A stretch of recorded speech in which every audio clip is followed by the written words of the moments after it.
In this installment, we're going to be going over the Wednesday, May 7th NBA slate for the playoffs. Let's get into it.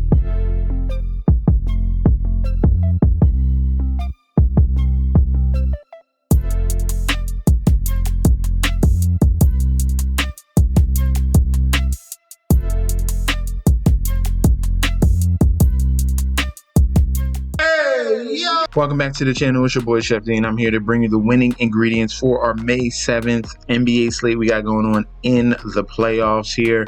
But before we deep dive to that, don't forget to like, comment, and subscribe to the channel. Make sure you follow me on Instagram and Twitter at MetsNutChefD. Don't forget about that TikTok at Chef_D91. And don't forget about that Patreon. Right now at the homepage of the YouTube channel, currently at 10,000 subscribers. This is the road to it's the road to 20K, and we're well on our way because you guys are showing up each and every single day. If you already subscribed, continue to like and comment. That helps that YouTube algorithm so it can grow to a much broader audience. All right, now at the Patreon page right now, we had a great day on Monday. Smashed it here. I gave everyone Knicks plus 10 and the Nuggets plus 10. And of course, I had the sprinkle on the money line. Plus, they had these boosts. They're giving out boosts. I'm like, all right, why not? So that came through. We had the Knicks come back from down 20 points here and surprised the Celtics in game one. That cashed at plus 400. We had, obviously, the Knicks at plus 9. That cashed. We had the Denver Nuggets plus 10 as well. And then once I saw that happening, I was like, you might as well sprinkle on the money line too. And that came through plus 550 on the Nuggets and plus 380 on the Nuggets. So that the plus 550 was the live bet, and then this was before the game with the plus 380 here. So phenomenal numbers on the Monday slate that we crushed in the NBA. Baseball parlay did not come through, but that's okay because the NBA was huge underdogs for the first time to double digit. Well, pretty much they were double digit when they opened. Underdogs cashed. This is the first time it happened in the last 25 years. So, guys, don't miss out on the Patreon. I even gave a free play out on the Patreon as well for all the free members. That cash. Get locked in right now. That link is provided down below in the comment section. You're getting access to daily bets, future bets, and access to that group chat that goes off 24/7. First up here in TD Garden, we have Boston Celtics against the New York Knicks. Boston is down 0-1, okay? Knicks have a 1-0 lead. Not a lot of people no one really expected that here in this series after the domination that the Celtics had during the regular season, but that's the regular season. This is totally different now. Everything is to a whole nother level, high stakes across the board when it comes to playoff games here. And we have a line that is very similar to game one. All right, we have Celtics minus 550 on the money line with the comeback of the Knicks at a plus 400. Point spread at a 10.5 and total points at 210.5. Public bet percentage here, 54% of the bets on the side of Boston. But we have sharps here, 61% of the money coming in on the Knicks at that plus 400. And then point spread, 74% of the bets, 67% of the money here on the Knicks with the plus 10.5. So this is a public underdog, all right? Public and sharp underdog here. These are situations I tend to avoid, but we're going to continue on. Total points, 99% and 98% towards the over 210.5. So very heavily towards the over in this one, despite the fact that it only went over because of the overtime. So that's going to be very interesting there. If we're looking at the injury report, the Celtics have some issues. Knicks, they used their bench, which was impressive. Gave some rest to Jalen Brunson. That's why he had that strong finish. And gave some rest to Josh Hart when he got into foul trouble, and even Karl Anthony Towns. We saw Precious Achiuwa as well, so that's key. All right, these guys coming off the bench can put in solid minutes. Miles McBride had like 3 threes. That was huge as well. That's key for the Knicks here if they're going to be able to compete here in this series, and they already got that 1-0 lead. All right, Celtics are in trouble here. We don't know the severity of Sam Hauser's injury, and mainly Kristaps Porzingis. Kristaps Porzingis didn't even play the second half. All right, once it was halftime, he sat out, and they started Al Horford That's a huge question mark there when they're missing their unicorn. It's the same Kristaps as usual, injured. This is the same issue that they had with the Knicks, same issue that they had with the Dallas Mavericks.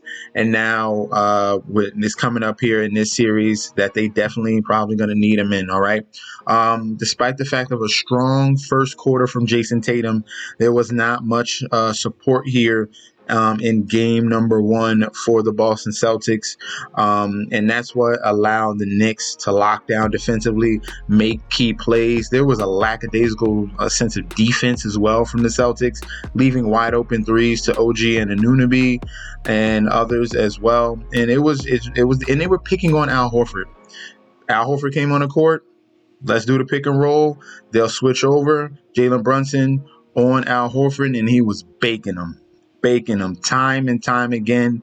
He can't handle it. His old knees cannot handle it. And that's another mismatch that they can exploit there for the Knicks. Now, with this line being so far, as of right now, all right, a lot of money coming in on the Knicks. I think out of these 2 series that's going to be on Wednesday, I think the Celtics are in the most trouble. All right. Despite the fact what we saw with the OKC Thunder, they've been rested for a long period of time, and they're facing one of the best player in the league with Jokic. That's we understand that. Celtics, on the other hand, we know their tendencies of being lackadaisical, and this Knicks team means all business. They already got swept by the Celtics in the regular season, and you saw the urgency in that third and fourth quarter of we're not letting this happen again. All right, I like the points with the Knicks. I like what I see. Give me the plus 10.5. I'll ride with the public here on this one, because one of these 3 teams between the Cavs, the Celtics, and the Thunder, we expect them to bounce back, but one of them is going to mess up. One of them's going to mess up and not cover that spread, might outright lose, okay? I'm telling you that right now, and I think the Knicks have some fight in them. Give me that plus 10.5, and we'll take advantage. And definitely stay tuned to news if Kristaps Porzingis and Sam Hauser are going to be able to give it a go for game number 2. For the total of 210, I'm going to go with a gritty under, all right? This game would have went under. If anything, go to OT, and I'm going to rock with the under in game 2 here. Defense is going to be very heavy. They guarded the 3 pretty well for the Knicks as well. That's why Celtics makes 43s. 40. All right, 40. And this is what happens with the Celtics. If those 3s aren't falling, they become a very average team. All right, they need to knock down their 3s. That's how they blow out so many teams. All right, you can't just compete with a team that's just making 20 plus 3s. It's like you can't keep up. So in this one, I think a solid defensive effort yet again. More sloppy, clammy play here, because now the pressure's on the Celtics. Pressure's all on the Celtics now, and we'll see how they respond. But give me the under 210.5, and give me the Knicks with the plus 10. In Paycom Center here, we have the OKC Thunder going up against the Denver Nuggets. Denver Nuggets taking a 1-0 lead here in OKC and stun the crowd after their comeback. Would I say not as dramatic? They were not as dramatic as the Knicks comeback, because it was from down 20 points. But the Denver Nuggets, from that second half on, they were persistent. They left Nikola Jokic on the court. That was one thing, and that's a big factor there. We'll talk about that in a second. But they were aggressive on offense each time and making sure that they stayed within striking distance. And then a couple mishaps there with the OKC Thunder, especially in the free throw department, that led to Denver having an opportunity to take that lead at the end, and a dumb decision to foul as well. When you kind of had time on your side, let them bleed the clock out because they got to try to score, and you give them pretty much a free 2 points. But some coaching decisions that were a little bit of a mishap for the OKC Thunder. Obviously, a long absence of playing, like 8 or 9 days before this game, and then you had the Nuggets on a high after winning a game 7. So you had that mix in game one. All right, I think things will settle down here in this game two. Looking at the odds, Thunder -600, Nuggets +425, point spread at 11.5. This spread has went up another point.